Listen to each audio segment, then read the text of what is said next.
नमस्कार सभी को। आज का हमारा जो विषय रहेगा वो है अशोक के शिलालेख। तो उनको शुरू करने से पहले हम देखते हैं कि अशोक ने कितने प्रकार के जो अभिलेख हैं वो अशोक के कितने प्रकार के हैं। तो सबसे पहले हम देखेंगे अभिलेख। अभिलेख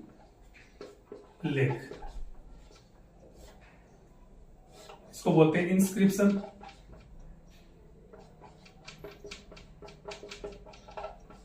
अशोक के जो अभिलेख हैं वो कितने प्रकार के हैं, तो चलो देखते हैं हम। नंबर 1, सम्राट अशोक के शिलालेख। क्या? शिलालेख। इसमें अशोक शिलालेख को इंग्लिश में बोलते हैं रॉक एडिक्ट्स। तो अशोक के जो रॉक एडिक्ट्स हैं वो 2 प्रकार के हैं। उसमें वृहत और लघु यानी मेजर रॉक एडिक्ट और नंबर 2 जो इसका है वो है माइनर रॉक एडिक्ट। तो जो 2 नंबर पे आता है वो है शिलालेख के बाद में स्तंभ लेख। स्तंभ लेख यानी पिलर एडिक्ट।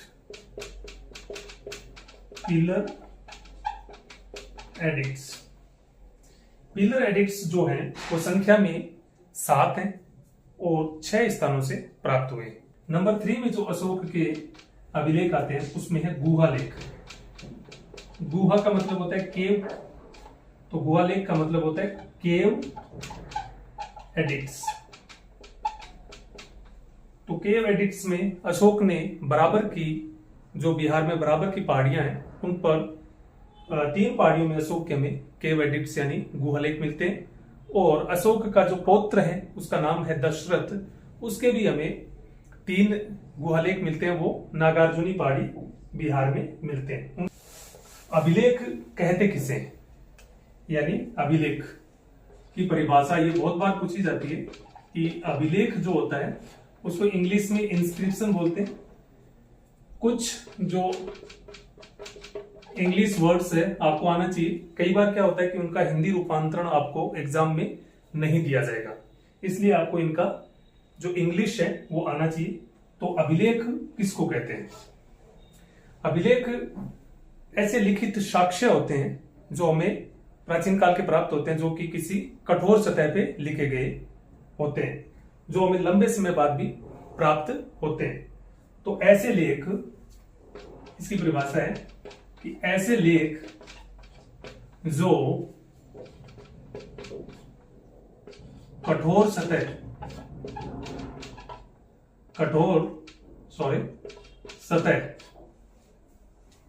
जैसे पत्थर, शिला, मिट्टी के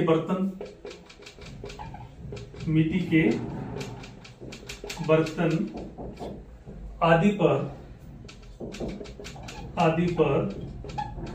खुदे होते हैं, उनको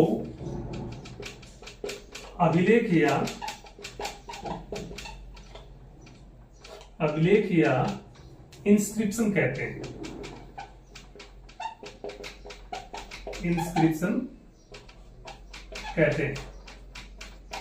ये परिभाषा आपको याद होनी चाहिए कि अभिलेख किसे कहते हैं। अब अभिलेख के बाद में एक वर्ड जो नॉर्मली आता रहता है वो है एपिग्राफी यानी अभिलेख शास्त्र। इसको इंग्लिश में बोलते हैं एपिग्राफी। तो आपको अभिलेख शास्त्र या एपिग्राफी ये दोनों वर्ड्स, इंग्लिश में उसको एपिग्राफी कहते हैं, लेकिन एपिग्राफी वर्ड से आपको पता होना चाहिए कि हम अभिलेख शास्त्र के बारे में बात कर रहे हैं। तो अभिलेख शास्त्र में क्या होता है कि जो अभिलेख होते हैं इंस्क्रिप्शन, ऐसे लेख जो कठोर सतह जैसे पत्थर, शिला, मिट्टी के बर्तन आदि पर खुदे होते हैं, उनके अध्ययन को एपिग्राफी कहते हैं। यानी अभिलेखों के अध्ययन को अभिलेख शास्त्र कहते हैं। Study of inscription is called epigraphy. तो आप इसमें कह सकते हैं कि अभिलेखों का अध्ययन, अभिलेखों का जो अध्ययन होता है, अध्ययन मतलब स्टडी, उसको कहते हैं एपिग्राफी, उसको एपिग्राफी कहते हैं। नंबर थ्री जो इसमें एक टर्म आती है उसका नाम है पैलियोग्राफी, पूरा लिपि शास्त्र। पूरा लिपि शास्त्र, इसका आपको इंग्लिश आना चाहिए कि पैलियोग्राफी।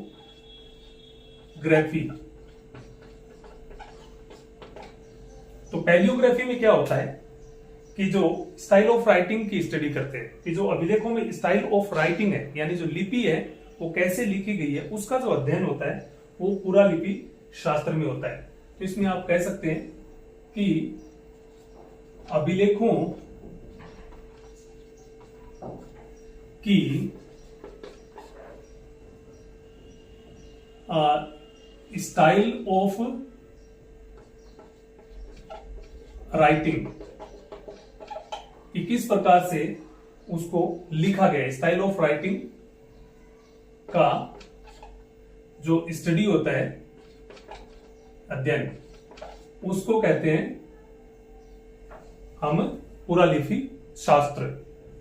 तो इसको पुरालिपि शास्त्र कहते हैं। तो ये तीन टर्म्स आपको, जो अभिलेख यानी इंस्क्रिप्शंस, जो कठोर सतह पर खुदे होते हैं, जो लेख होते हैं, उनको हम क्या कहते हैं, इंस्क्रिप्शन कहते हैं।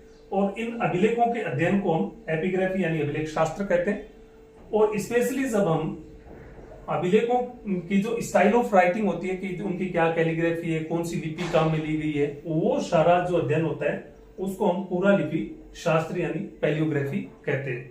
तो बहुत सारे क्वेश्चंस इन पर पूछे जाते हैं। आगे बढ़ते हैं। तो आज का जो हमारा टॉपिक है ये इस टॉपिक से संबंधित है, इसलिए हमने इसका पहले जिक्र किया है कि कितने टाइप के सम्राट अशोक के जो अभिलेख हैं वो कितने टाइप के। उसमें हमने 3 टाइप देखे कि इनके जो रोक एडिक्ट्स है, मेजर और माइनर यानी वृहत और लघु, नंबर 1। नंबर 2 पे जो इसका आता है वो आता है पिलर एडिक्ट्स, यानी अशोक के जो स्तंभ लेख हैं उनके ऊपर। पिलर एडिक्ट्स भी जो है वो आपके मेजर पिलर एडिक्ट्स यानी वृहद या महा स्तंभ लेख, और नंबर 2 पे जो है वो है माइनर पिलर एडिक्ट्स यानी लघु स्तंभ लेख। और जो नंबर 3 पे था वो था गुहा लेख यानी केव एडिक्ट्स। उसमें हमने देखा कि बराबर की जो पहाड़ियां बिहार में, उसमें हमें अशोक के 3 गुहा लेख मिले, और अशोक का जो पौत्र है उसका नाम था दशरथ, उसने भी आजीविक जो संप्रदाय है उनके भिक्षुओं के लिए 3 गुफाओं का निर्माण करवाया था। तो ये हमें पता होना चाहिए। आज का हमारा टॉपिक है सम्राट अशोक के वृहत शिलालेख। वृहत शिला लेख यानी मेजर रॉक एडिक्ट्स, ये देखेंगे। तो आज का हमारा जो टॉपिक है वो है सम्राट अशोक के वृहत शिलालेख यानी मेजर रॉक एडिक्ट्स।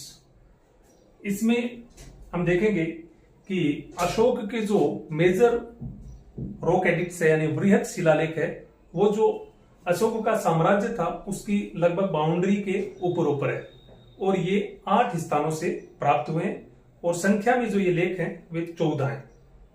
तो ये संख्या में कितने स्थानों से, कितने से मिले, स्थान है 8, और ये संख्या है इनकी लेखों की संख्या।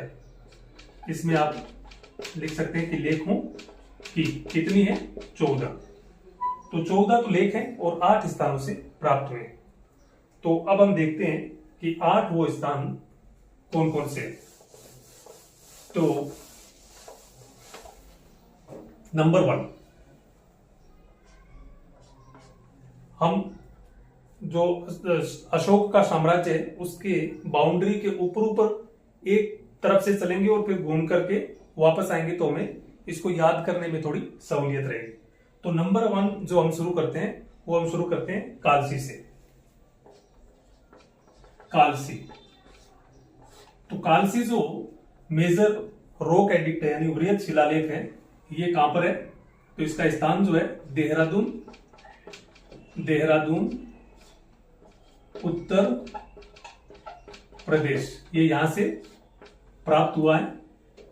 खोज जो इसकी की है, खोज की है श्री या महोदय फॉरेस्ट, नाम क्या है इसका? फॉरेस्ट, और कब की है? 1860 ईस्वी में। नंबर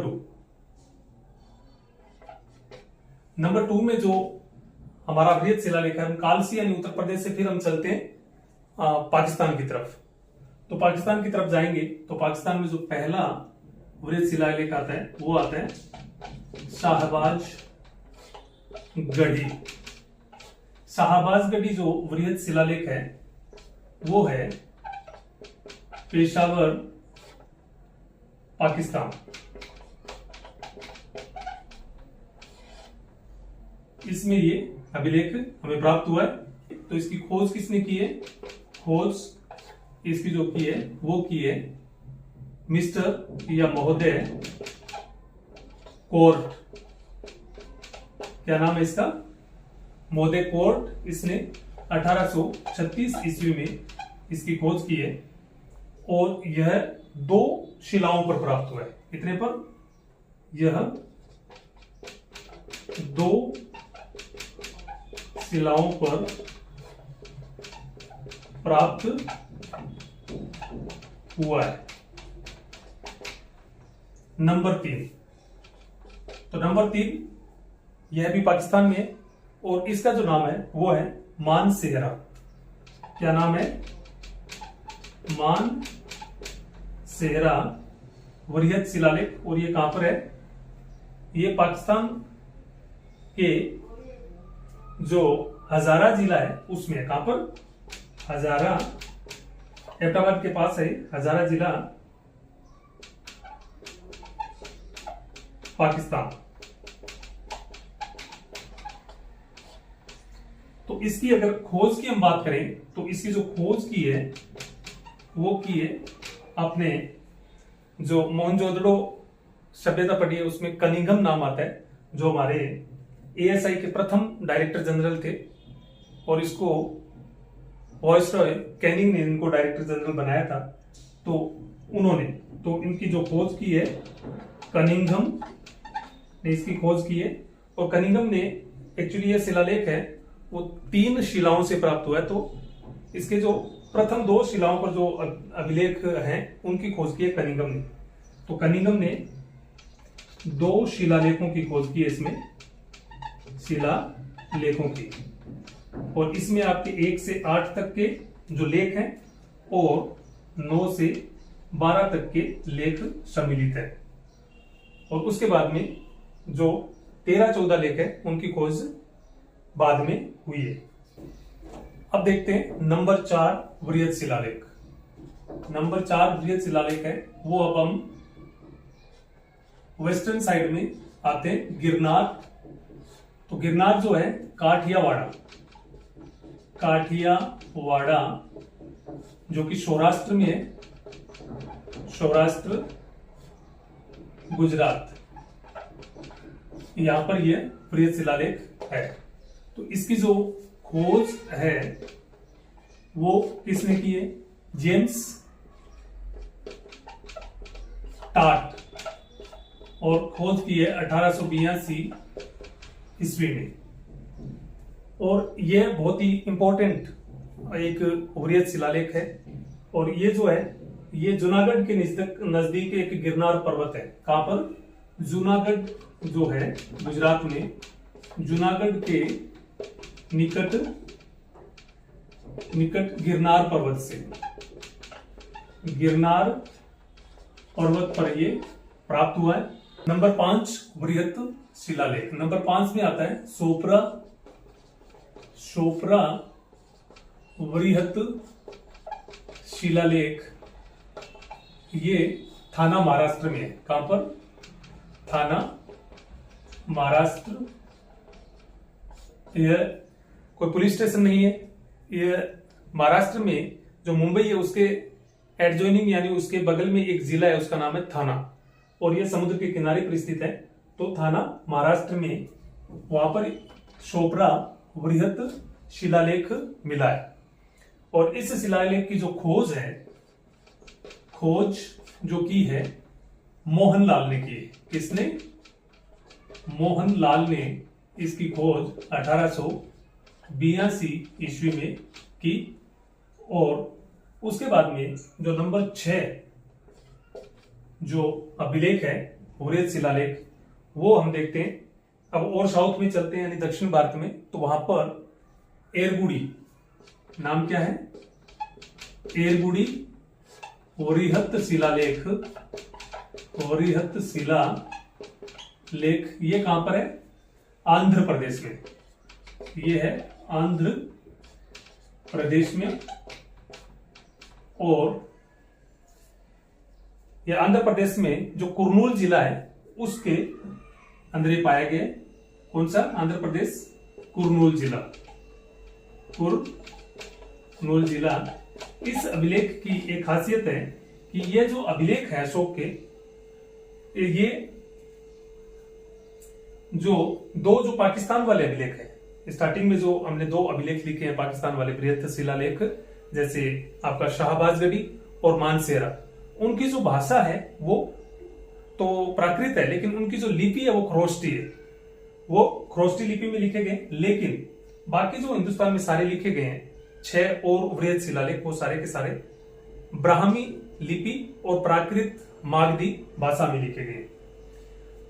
तो जो एरगुड़ी में है वो लिखा तो किस भाषा में? भाषा जो इसकी है वो प्राकृत ही है, लेकिन प्राकृत भाषा बाएं से दाएं लिखी जाती है। लेकिन इस अभिलेख की एक खासियत है, इसमें प्राकृत भाषा जो है, भाषा इसकी प्राकृत है, और इसमें 2 लाइनें जो है वो बाएं से दाएं लिखी गई है। बाईं ओर से दाहिनी ओर लिखी गई है। बाईं ओर से दाहिनी ओर, जो कि खरोष्टी लिपि लिखी जाती है, लेकिन इसकी भाषा जो है वो प्राकृत है और लिपि भी इसकी ब्राह्मी है, लेकिन बाएं से दाएं लिखी गई है।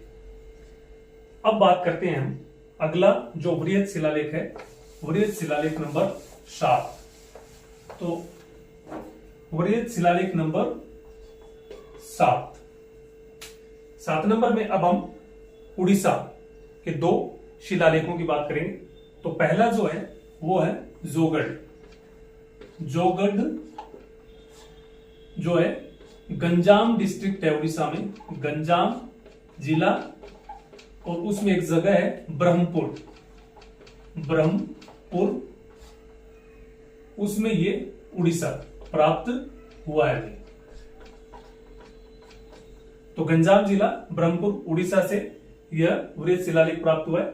और इस शिलालेख की जो खोज है वो की है इलियट महोदय ने। किसने? इलियट महोदय ने इसकी खोज की है, और वो की है इन्होंने 1837 में, 1837 ईस्वी में। और इस अभिलेख की जो खासियत है वृहत शिलालेख की वो ये है कि इसमें जो 14 शिलालेख है नंबर 1 से लेकर के नंबर 14 तक, उसके 14 शिलालेख के नंबर 11, 12 और 13 इसमें जो उत्कीर्ण है, उत्कीर्ण नहीं है। ये 3 इसमें उत्कीर्ण नहीं किए गए। क्योंकि अशोक ने 261 ईस्वी पूर्व कलिंग पर आक्रमण किया था, और उसमें 1 लाख सैनिक और 1.5 लाख सिविलियन है वो हताहत हुए थे, यानी वहां पर बहुत लोग मारे गए थे।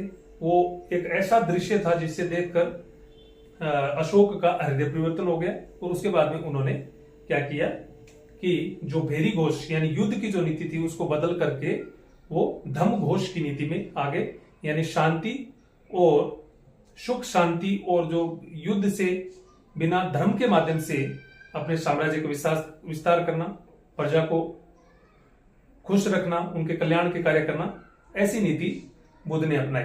तो बुद्ध, लेकिन ये जो 11, 12 और 13 जो वृहत शिलालेख है उनमें कलिंग युद्ध का जिक्र किया गया, इसलिए सम्राट अशोक कलिंग क्षेत्र में इन लेखों को न लिखवा करके उनकी जगह 2 विशेष अभिलेख, वृहत शिलालेख अभिलेख अंकित करवाए। क्या उनकी जगह क्या लिखे? 2 विशेष कलिंग लेख लिखवाए, कलिंग लेख लिखवाए।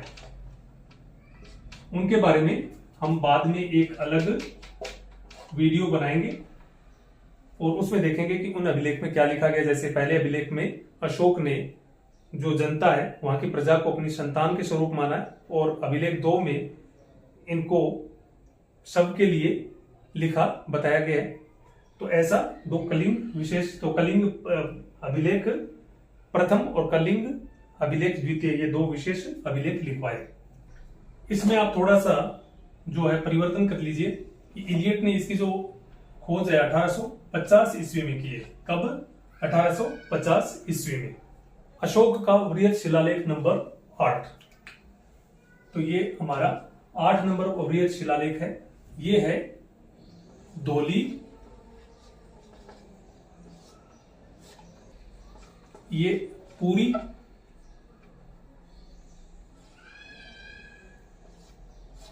पूरी जो उड़ीसा में है, पूरी के पास में है ये उड़ीसा, पूरी उड़ीसा। और इसकी जो खोज की है इसकी श्री या महोदय कीटो ने, महोदय कीटो। और कब की? 1837 ईस्वी में।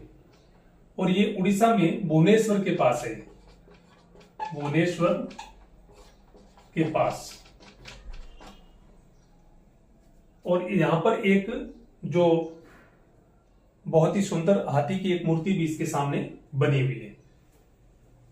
इसमें भी जो अशोक के 14 शिलालेख हैं, यानी 14 शिलालेखों में से शिलालेखों के नंबर 11, 12 और 13 उत्कीर्ण नहीं है।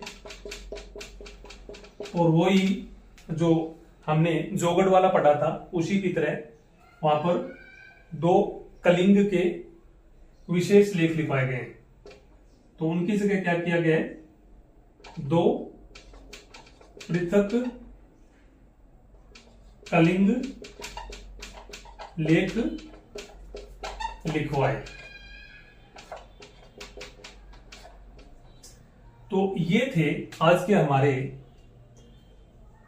सम्राट अशोक के वृहत शिलालेख, यानी मेजर रॉक एडिक्ट्स।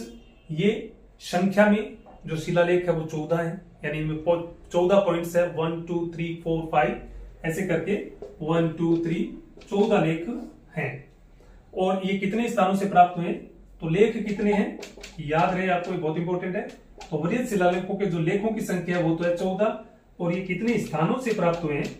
तो स्थानों में आप करेंगे 8। तो 14 लेख 8 स्थानों से प्राप्त हुए। और हमने देखा कि ऐसे 2 स्थान हैं जिनमें आप कह सकते हैं कि जोगढ़ और धौली जो उड़ीसा में है, उनमें ये 14 शिलालेखों में से जो हैं 11, 12 और 13 नंबर शिलालेख उत्कीर्ण नहीं किए गए। उनकी जगह वहां पर 2 कलिंग पृथक लेख लिखे गए। इसलिए वृहत शिलालेखों की जो संख्या है वहां पर वो आप 14 - 3 कर देंगे तो वहां पर कितने आ जाएंगे? 11 लेख हैं। तो जो उड़ीसा वाले धौली आप लिख सकते हैं कि जोगढ़ और धौली में जो वृहद शिलालेखों की संख्या है वो 11 है, क्योंकि वहां पर नंबर 11, 12 और 13 मिसिंग है, वो नहीं लिखे गए। तो अगर आपको वीडियो अच्छा लगा हो तो चैनल को लाइक, शेयर एंड सब्सक्राइब करें। हम ऐसे ही इंपॉर्टेंट टॉपिक्स जो असिस्टेंट प्रोफेसर हिस्ट्री और फर्स्ट ग्रेड हिस्ट्री के ऐसे टॉपिक्स जो बार बार पूछे जाते हैं, उन पर मटेरियल जो है वो सही नहीं है या उनकी जो डेट्स हैं वो ठीक नहीं है, तो ऐसे जो विषय हैं जिनके ऊपर जो बोर्ड्स हैं, विभिन्न जो परीक्षाएं आयोजित करने वाले बोर्ड्स हैं वो क्वेश्चन पूछते रहते हैं, ऐसे टॉपिक्स हम लेकर के आएंगे जिससे कि हम एग्जाम में सोचना ना पड़े कि इसका उत्तर क्या लिखें। अगर आपको वीडियो अच्छा लगा हो तो चैनल को लाइक, शेयर एंड सब्सक्राइब करें, क्योंकि ऐसे इंपॉर्टेंट, इसके बाद में हम आगे जो 14 शिलालेख हैं उनका देखेंगे कि कौन कौन से नंबर 1, नंबर 2 ऐसे करके 14 तक क्या है। फिर कलिंग के पृथक जो 2 लेख हैं उनके बारे में देखेंगे। उसके बाद में हम जो स्तंभ लेख हैं यानी जो मेजर पिलर एडिक्ट्स हैं उनके बारे में, रूमिंदई अभिलेख है उसके बारे में। तो ये सारे अभिलेख जो अशोक के हैं उनके बारे में पढ़ेंगे और उसके बाद में हम मौर्य साम्राज्य का एक अलग से वीडियो बना करके उसमें हम जो चंद्रगुप्त मौर्य और बिंदुसार को इंक्लूड करके और उनकी जो एक्सपेंशनिस्ट पॉलिसी थी, कौन कौन से एरिया को उन्होंने अधिग्रहित किया, उनके ऊपर भी एक वीडियो लेके आएंगे। ऐसे करके हम हर जो हमारे मेन टॉपिक्स हैं, चाहे वो एंशियंट हिस्ट्री के हो चाहे वो मॉडर्न हिस्ट्री के हो, उन सब पर हम जो इंपॉर्टेंट टॉपिक्स है, एग्जाम में क्वेश्चन आते रहते हैं और कंफ्यूजिंग है, उनको हम क्लियर करेंगे एक एक करके। Thanks a lot, thanks for watching.